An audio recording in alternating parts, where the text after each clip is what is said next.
Here in the studio is the Brexit supporting Conservative MP Bill Cash. Hello. Hello. Yes. Bill, disappointment for you then. Your colleagues in Canada have lost the argument. No, because we've just heard from Stephen what he's said, and I think he's right. We've just heard from the Prime Minister too. But there is another factor which hasn't yet been mentioned, and that is that this backstop is part of a draft agreement that was prepared as a result of a meeting on the 8th of December last year. We've heard Coveney refer to it, Varadkar and all the rest of it. Let's just explain what that backstop is. Yes.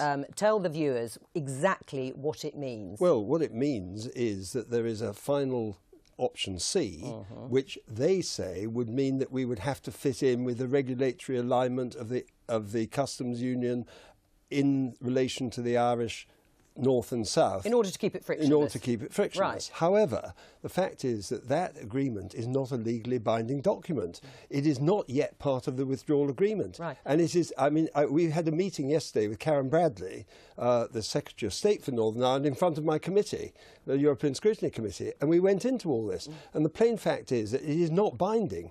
And it may be that there are people talking about it, but it is not a binding agreement. Right, but the fact that it's not so binding... option C is not actually binding on the United Kingdom. But it is an option, isn't it, Bill Cash? It's something that's being talked about, but nothing is agreed until everything is agreed. No, but it is an option. And it's an option that you don't support, and nor do many of your... I certainly don't, right. no. I don't like the idea, but the fact is that what is an idea is not necessarily an obligation.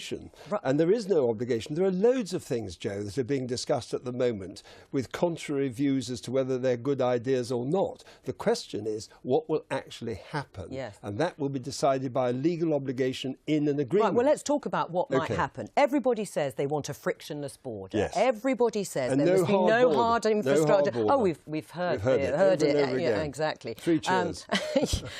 The problem is that neither of the potential solutions, the customs partnership, which you don't support, and the maximum facilitation, which everybody says at the moment is not possible. Well, It might be. everybody. Hang on, let me just finish. Just let me finish. It's not possible. So the EU, many people in your party, many people across Parliament. If it's not ready, let's imagine that there is a technical. Let's imagine there's a technical solution, and it's not ready by 2020, but it's ready by 2023.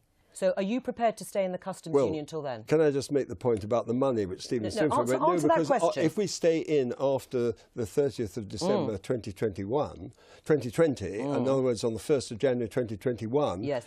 A huge bill, which I've already pointed out from the European Scrutiny Committee, will mean another £5 billion.